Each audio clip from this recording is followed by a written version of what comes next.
안녕하세요. 뵙게 돼서 너무 반갑고 영광입니다. 이 아름다운 성전과 이 스튜디오에 오게 된 것이 얼마나 영광인지 또 웬 영문인가 어리둥절하면서 왔습니다. 소개해 주신 대로 저는 외과 의사입니다. 전공이 장기 이식 또 혈관 수술을 하는 이식 혈관외과라는 좀 생소한 분야의 전문의로서 일을 하고 있습니다. 크리스찬 특학에 굉장히 크리스찬 리더들이 오셔서 너무 쟁쟁한 강사들이 오시더라고요. 감히 제가 낄 자리가 아닌데 어떻게 이렇게 끼게 됐을까? 제가 작년에 하나님의 은혜로 책을 한 권 쓰게 됐습니다. 하나님의 손, 나를 이끄시는 하나님의 손이라는 책을 작년에 쓰게 되어서 아마도 그 연유로 이 귀한 자리에 초청을 받지 않았나 싶습니다. 저는 외과의사로서 몽골에서 4년간 선교사로 일을 했었습니다. 4년 선교 크지 않습니다. 제 인생의 일부를 하나님께 드린 것인데요. 그걸 가지고 책을 쓴다는 게 사실 어불성설입니다. 제가 결코 책을 쓸 주제도 되지 않고 쓰고 싶지도 않았습니다. 사실은. 근데 제 멘토셨던 오늘의 교회 하용정 목사님께서 책을 좀 한 권 쓰라고 하시면서 박선교사는 참 선교를 재미있고 쉽게 한다고 그러면서 저에게 책을 써보라고 하셨고, 뭐 아시다시피 대학병원에서 뭐 논문 쓰랴 환자 보랴 바빠서 전혀 마음이 없었는데 한 목사님 갑자기 소천하시면서 이게 숙제구나 하나님의 뜻이구나 싶어서 열심히 썼습니다. 쓰다 보니까 왜 하나님께서 내게 책을 쓰라고 하셨는지 그 이유를 알게 되겠더라고요. 지금도 선교 그러면 딱 여러분 들으시면 어떤 느낌이 오시나요? 선교 그러면 나도 가야지 이런 느낌이 드시나요? 좀 부담스럽다. 내 자식이 선교사가 돼서 헌신하겠다 그러면 여러분들은 기꺼이 그래 선교사 나가라 하실 수 있으실까요? 왠지 선교라는 주제를 들으면 좀 무겁고 좀 무섭고 어려울 것 같고 특별한 사람이 할 것 같고 그런 우리가 선입견들이 있습니다. 근데 책을 쓰다 보니까 그렇지 않더라고요.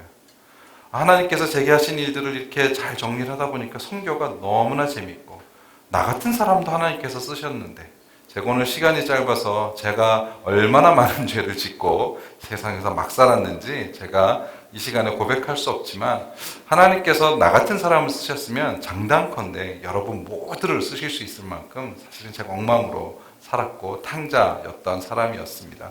그래서 저는 오늘 선교에 대해서 얘기하면서 부제로 잡은 것은 뭐였냐면 선교 어렵지 않아요. 그런 제목에 요즘 개그 프로에 나오죠. 누가 한번 이거 하시는데 제가 그 개인기가 있으면 한번 해드리고 싶은데 제가 개인기가 없어서 못 해드립니다. 선교 어렵지 않습니다. 선교 너무 재미있는 겁니다. 저는 오늘 그것을 여러분에게 말씀드리고 싶습니다. 선교를 생각하면 첫 번째 선교는 어렵다, 부담스럽다. 저는 제가 그 찬양을 참 좋아하지만 조금 나쁜 영향도 있는 것 같아요. 우리가 선교 생각하면 그 찬양 부르잖아요. 부름받아 나서니 몸 어디든지 가오리다. 아골골짝 빈들에도 복음 들고 가오리다. 그런 생각들을 자꾸 하는 거예요. 선교하면 다 재산 정리하고 직업 다 버리고 멀쩡하던 사람이 아프리카 오지 가서 팬티만 입고 토인들하고 살 것 같은 그런 착각들을 하는 거예요. 그리고 선교는 아주 특별한 사람들만 한다라고 생각하는, 왜 그렇게 됐을까요? 저는 그게 사단의 좀 전략이지 않았을까 그런 생각이 듭니다. 사단이 우리나라 교회의 열심을 어찌할 수 없거든요. 새벽교회 하는 나라, 특별 새벽기도 하는 나라, 부흥회, 금요, 철야에 이 열심을 어찌할 수가 없거든요. 그리고 전 세계에서 선교사를 두 번째로 많이 보내는 나라가 우리나라거든요. 그 열심을 어찌할 수 없으니까 우리에게 묘하게 선입견을 심어놓은 거예요. 선교는 어렵다. 특별한 사람이 하는 거다. 저는 그걸 그렇지 않다라는 것을 오늘 여러분에게 자신 있게 말씀드렸으면 합니다. 저는 이렇게 주장합니다. 제 책 첫머리에 이렇게 나와 있어요. 선교는 가장 즐겁고 영광스러운 부르심이다. 몽골에서 수술하는 장면인데요. 제가 몽골에서 복강경 수술이라는 걸 많이 했어요. 배에 구멍만 뚫어서 하는 수술. 이 수술을 제가 몽골에 처음 보급을 했고 지금도 몽골의 많은 제자들이 이 수술을 하고 있습니다. 이것 덕분에 선교도 너무 잘할 수 있었고 제가 몽골의 복강경의 아버지라는 소리를 듣기도 했습니다. 저는 또 교회 평신도 선교사로 전문의 선교사로 몽골에 갔지만 하나님께서 교회를 맡겨주셔서 평신도 목회를 또 한 3년간 경험해 볼 수 있었습니다. 제 주제에 어찌 감히 주의 말씀을 전할 수 있었겠습니까마는 너무나 영광스럽고 너무나 재밌었어요. 제가 수술한 환자들을 전도해서 말씀으로 가르치고 양육해서 강가에 데리고 가서 이렇게 세례주고 침례주고 너무나 흥분되고 그냥 도끼자루 썩는지 모른다 그런 말 하듯이 너무 재미있었어요. 그리고 몽골에 많은 믿지 않는 종족들이 있어요. 이 종족은 카자흐스탄 종족, 카자흐족이라는 곳인데요. 종족인데 모슬렘이에요. 이 종족에게 수술해주고 복음을 전해서 첫 모슬렘에서 결신자가 나와서 아무도 세례줄 사람이 없어서 정말 제가 평신도로 난생 처음이자 마지막으로 이렇게 세례를 주었던 경험도 있었어요. 또 몽골에는 오지가 많거든요. 말 타고 진료합니다. 말 타고 진료를 가고요. 산 넘고 물 건너 진료를 갑니다. 산 꼭대기에 이런 천막을 치고 술록을 키우면서 사는 사람들이 있어요. 이 사람들은 한 번도 복음을 들어본 적도 없고 의사를 만난 적도 없는 사람들이에요.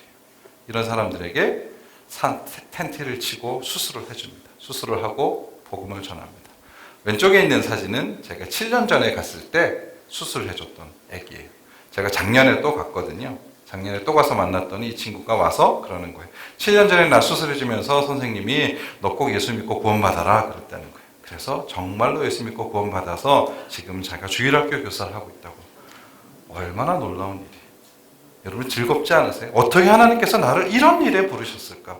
복음을 한 번도 듣지 못한 종족들에게 찾아가서 복음을 전하게 하시고 병만 고칠 뿐만 아니라 병도 고치고 말씀도 영혼도 고치고 그런 특권을 주신 것이 얼마나 영광스러운 부르심이에요. 제가 레지던트 때 맨날 술독에 빠져가지고 살 때를 생각하며 하나님 어떻게 나 같은 거를 그렇게 쓰셨습니까? 이런 기가 막힌 영광스러운 부르심이 어디 있습니까? 싶은 겁니다. 그러고 나서 보니까 전 세계에 너무나 섬길 곳, 사랑할 곳, 복음 전할 곳이 많은 거예요. 여기는 아프리카의 마사이족이라는 곳인데요. 제 책에 표지에도 나왔던 곳이에요. 어떤 환자가 와서 혹이 있는데 떼어달라고 하는 거예요. 아무것도 없는데 허허벌판이라도 좋으니까 전 난생 처음 허허벌판에서 수술을 했습니다. 수술해서 혹을 정말 떼고 있는 모습이고요. 아프리카 마사이족이에요. 사랑하는 모습이 느껴지십니까? 허허벌판에서 수술하는 거예요. 정말 익사이팅합니다. 저는 그래서 늘 그렇게 얘기합니다. 선교는 즐겁고 익사이팅하다. 허허벌판에서 저렇게 수술해본 외과의사 있으면 나와보라고 하십시오. 그리고 그 사랑 안에서 예수님의 마음으로 품어줄 수 있고 안아줄 수 있고 교감할 수 있다는 것이 얼마나 감사한지 모르겠어요. 저는 오늘 강연의 주제 말씀을 이 말씀으로 잡았습니다. 사도행전 20장 24절. 제가 가장 좋아하는 말씀이에요. 여러분 이 말씀을 보시면 그러나 나는 내가 달려갈 길과 주 예수께서 내게 주신 사명 곧 하나님의 은혜 복음을 증거하는 사명을 다 완성하기 위해서라면 내 생명을 조금도 귀한 것으로 여기지 않는다. 이것도 사람들이 착각합니다. 야, 복음 전하려면 목숨을 내놔야 되는 거야. 너무 비장하게. 우리 선교자만 나오면 너무 비장하게 얘기하는 거예요. 저는 그래서 우리 이 교회는 가능할 것 같아요. 선교사님들 갈 때는 축제가 되어야 되는 겁니다. 하나님의 그 영광스러움에 초청받아서 가는데 보내는 사람도 울고 가는 사람도 비장하게 울어요. 죽으러 가는 거죠. 그렇지 않습니다. 여러분 이 말씀을 보세요. 주 예수께 받은 사명, 하나님의 은혜의 복음을 증거하는 일을 마치려면 내 목숨도 안 아깝다. 그건 왜냐? 그 일이 너무 좋기 때문에, 세상에서 가장 재미있기 때문에, 내가 어떤 즐거움보다도 그게 최고기 때문에 내 목숨하고도 바꿀 수 있다. 여러분 그렇잖아요. 가장 좋은 게 있으면 내 목숨과도 바꿀 수 있다. 그런 마음으로 고백하는 거지. 이게 막 비장하게 난 선교할 거니까 하나님 나 순교할 거. 물론 하나님께서 순교할 수도 있고 그렇게 사용하실 수도 있지만 지금은 시대가 바뀌었습니다. 그래서 우리는 선교사님들에 대해서 착각을 자꾸 하고요. 선교는 전방에서만 할 수 있다. 선교에 가야지만 할 수 있다. 이렇게 생각하는 거예요. 이제는 전후방에 개념이 없어졌습니다. 제가 몽골에서 복강경으로 수술을 하고 나서 보니까 선교에 너무 귀하게 쓰이는 거예요. 근데 선교병원에는 복강경 수술 이런 거 잘 못하거든요. 그래서 이제 선교병원들에 복강경들을 갖다 주고 수술을 가르쳐 주고 특별히 한국 선교사님들을 돕는 일들을 했습니다. 이것은 파키스탄에 있는 선한 사마리아 병원이라는 곳에 제가 복강경을 갖다 주고 수술을 가르쳐 줬고요. 여기 네팔에 있는 탄센 병원이라는 곳입니다.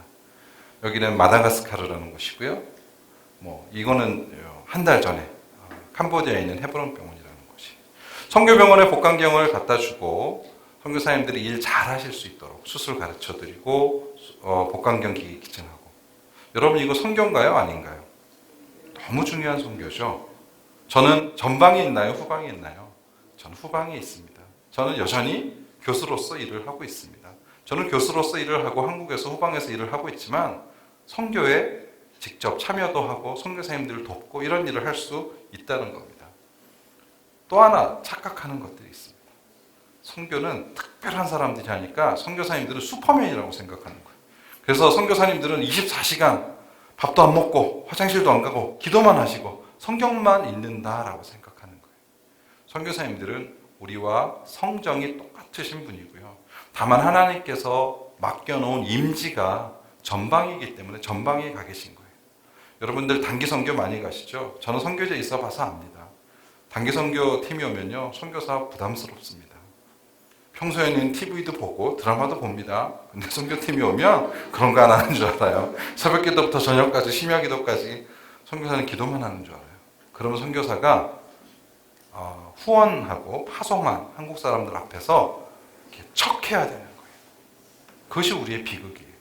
파송교회에서 목사님이 오면 선교사님이 긴장해야 되는 거예요. 그리고 한국 교회에서는 우리가 헌금 보내서 파송했는데 왜 이렇게 열매가 없느냐고. 우리와 선교사님들의 관계가 그렇게 되어서는 안 되겠어요. 그래서 저는 지난주 2주 전에 캄보디아에 가서 캄보디아 선교사님들 한 150여 분을 모았습니다. 호텔에 모시고 또 병원에서 건강검진을 쭉 해드렸어요. 내시경도 해드리고 초음파도 해드리고. 이건 뭔지 아세요? 보톡스를 놔드렸어요. 이건 뭔지 아세요? 피부관리 해드렸어요. 이건 뭘까요? 치과, 또 점빼기 이런 거 해드렸어요. 선교사님들도요, 피부관리 하셔야 돼요. 선교사님들도 예뻐지셔야 돼요. 왜 선교사님들은 좋은 옷 입으면 안 되고 왜 선교사님들은 고생만 하고 살아야 되나요? 한국 교인들 가운데 그런 묘한 그런 착각들이 있어요. 선교사님들은 가셔서 당연히 고생하셔야 되고 삶을 누리면 안 된다라고 하는 그런 착각들을 가지고 있어요. 선교하는 거 어렵지 않습니다. 제일 쉬운 건 선교사님들을 도와드리면 되는 거예요. 선교사님 행복하게 만들어 드리면 되는 거예요. 선교사님들 사역 잘하게 해드리면 되는 거예요. 저는 의사니까 가서 수술해드리고 점 빼드리니까요. 얼마나 좋아하시는지. 처음에 보톡스를 놔드린다니까 웬 보톡스 그러시다가 몰래 오시더니 그냥 줄을 쫙 쓰시더라고요. 선교사님들은 슈퍼맨이 아니세요. 순종하셔서 하나님께서 그곳에 우리 대신 가 계신 분들이에요. 그래서 우리는 그분들을 섬겨야 하는 겁니다. 저는 요즘 IT에 가려고 준비하고 있습니다. 지진이 2년 전에 났던 IT의 고아들입니다. 이거는 IT의 고아들이 먹고 있는 그 진흙 쿠키예요. 실제로 흙으로 만든 쿠키예요. 이런 걸 먹습니다. 여러분 아프리카에서 기아 또 죽어가는 그런 영혼들을 보면 부담스러우시죠. 내가 저걸 어떻게 해? IT의 고아들을 보면 답답합니다. IT에는 이렇게 절단 장애, 그렇죠? 지진이 나면서 깔려가지고 이런 아이들이 많습니다. 몇만 명의 사람들이 있습니다. 선교를 가서 목발을 해서 갖다 줬어요. 그랬더니 그 아이들이 바로 목발을 버리고 축구를 하는 거예요. 하나님께서 얼마나 기뻐하실까요? 여러분 선교를 어렵게 생각하지 마십시오. 그걸 내가 어떻게 해? 아프리카의 기아의 문제, 전쟁의 문제 내가 해결할 수 없다? 여러분 그렇게 생각하지 마십시오. 내가 할 수 있는 일이 있다는 것에 기뻐하시면. 이 환자는 아프리카 환자예요. 수술해줬고요. 이런 환자들 많습니다. 저는 제가 외과 의사니까 가서 할 수 있는 게 사실 수술밖에 없어요. 이렇게 수술을 해줬더니 그 마을이 변화가 되는 거예요. 왜냐? 그 마을에서는 저주가 심해서 이런 병이 걸렸다고 생각하는 거예요. 무당이 못 고쳐서 너는 저주가 심해서 그러니까 얘하고 놀지 마라 이렇게 했는데 선교사가 가서 짠 하고 고쳐놓으면 와, 우리 무당이 섬기는 신보다 더 강한 신이 있구나. 그 선교사님이 섬기는 신은 누구냐? 우리 하나님이 고치셨다. 그러면 그 마을에 복음이 들어갈 수 있는 거예요. 저는 후방에 있지만 저의 전문성으로 하나님께서 쓰시는 것입니다. 저는 그래서 그렇게 얘기하고 싶어요. 우리가 하나님의 손이다. 선교 어렵지 않습니다. 꼭 전방에 갈 필요 없습니다. 기쁘고 즐겁게 하는 겁니다. 여러분 자녀를 키워보셔서 아시죠? 억지로 하는 공부하고 기쁘고 즐겁게 하는 공부하고 어떤 게 더 효과가 좋을까요? 당연히 기쁘고 즐겁게 하는 게 좋겠죠. 선교도 마찬가지고 헌신도 마찬가지입니다. 선교랑 헌신 뭐 이런 거 나오면 다 버려야 되고 선교헌금 막 전 재산 다 드려야 될 것 같고 여러분 건 사단의 속임입니다. 속지 마십시오. 선교는 세상에서 가장 즐겁고 영광스러운 부르심이에요. 그 길에 불러주시면 감사합니다. 그리고 뛰어가는 거예요. 이 부르심이 어려운 부르심이면 예수님께서 올라가시면서 너희들이 다 가서 모든 족속으로 제자를 삼으라고 우리에게 대명령을 주셨겠어요? 우리가 사는 곳에서 할 수 있습니다. 뭐냐? 내가 하나님이 쓰시는 하나님의 손이구나. 그 인식만 있으면 되는 거예요. 선교사님을 기쁘게 돕고 내가 도울 수 있는 곳에 가서 돕고 그럴 때 하나님은 우리를 사용하시는 것입니다. 우리 오늘 본문 말씀 사도행전 20장 말씀을 다시 해석했으면 좋겠어요. 비장함으로 하나님 저 십자가 지는 거 무서워요. 나 헌신하는 거 무서워요. 하나님 저 선교 보내지 마세요. 이런 게 아니라 하나님 저 같은 걸 어떻게 선교해? 나 같은 걸 써주시다니요. 감사합니다. 기쁘게 가겠습니다. 하고 뛰어가고 다른 박질할 때 하나님께서는 우리를 쓰실 거예요. 우리가 아까 목발 한 애기 보셨죠? 제가 그 IT에 그 목발을 갖다 줬을 때 저는 그런 음성이 들리는 것 같았어요. 관태야, 내 마음이 시원하다. 네가 내 마음을 시원하게 해주는구나. 그렇게 어렵지 않은 일이었어요. 선교 어렵지 않습니다. 여러분 한번 생각해 보십시오. 누구든지 나를 따라오려거든 자기를 부인하고 날마다 자기 십자가를 져야 할 것이다 말씀하셨어요. 근데 내가 그 십자가를 지려고 했는데 하나님께서 너는 됐어. 십자가 지지 마. 너는 안 지는 게 도와주는 거야. 가만히 있는 게 나한테 도와주는 거야. 그러면 그 인생은 얼마나 불쌍한 인생일까요? 여러분 하나님께서 우리에게 그 십자가를 맡기는 것은 너무나 영광스러운 부르심이에요. 그리고 그 십자가가 무겁고 어렵다라고 생각하는 것은 사단의 속임입니다. 여러분을 돌아보십시오. 전 저를 돌아봐도 잘 압니다. 제가 얼마나 엉망이고 개판인지 잘 압니다. 근데 하나님께서는 나 같은 사람을, 우리 같은 사람을 부르셔서 하나님의 손 삼으셔서 쓰시기를 원하십니다. 그것으로 이 세상을 치유하시고 당신의 나라를 넓히기 원하십니다. 그것만큼 영광스러운 부르심이 어디 있을까요? 여러분 속지 마시기 바랍니다. 선교는 결코 어렵지 않습니다. 우리 모두가 하나님의 선임을 믿고 순종하는 여러분 되시기를 축복하고 권면합니다. 감사합니다.